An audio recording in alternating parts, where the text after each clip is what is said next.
Ted Budd launches Senate bid in North Carolina. We all know that Joe Biden is a weak leader who won't stand up to the radical left. Today, the U.S.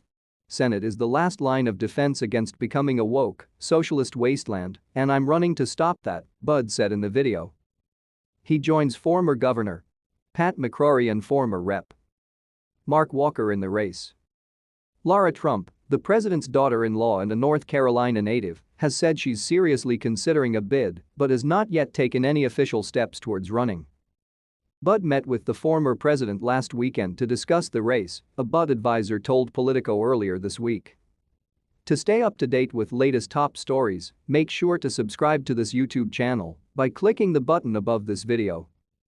Walker, who was the only announced candidate for the first 3 months of this year, raised $209,000 and had $913,000 in the bank as of March 31. Budd raised $140,000 for his house account, which can be transferred for a Senate run, and had $1.1 million in the bank. McCrory announced his bid after the end of March and won't have to report his fundraising numbers until July. Budd has a major ally upon entering the race. The Conservative Club for Growth endorsed his candidacy shortly after he launched. The group's president, David McIntosh, previously told Politico they would likely spend 7 figures to back him. Rep. Budd has already proven that he is a conservative champion in the House fighting against reinstating earmarks, bloated budgets, and tax increases, McIntosh said.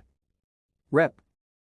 Budd would be an excellent addition to the Senate, and North Carolinians can always count on him to protect their taxpayer dollars and stand up to the special interests in Washington.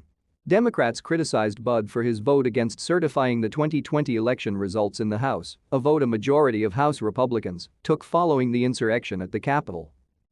Stuart Boss, a spokesperson for the Democratic Senatorial Campaign Committee, called Budd Trump's #1 cheerleader in North Carolina's congressional delegation, even after Trump's outrageous voter fraud lies helped fuel a violent mob that attacked the Capitol and tried to overthrow the results of an election. Budd will be vacating his central North Carolina House seat, though the state's congressional map will be redrawn to add an additional district. Democrats are also facing a crowded and competitive race for their nomination. Cheri Beasley, the former Chief Justice of the state Supreme Court, launched her campaign on Tuesday. State Sen. Jeff Jackson is also running, as is former State Sen. Erica Smith, who is running again after losing the Senate primary in 2020. Jackson raised $1.3 million in the first quarter of this year, while Smith raised $197,000.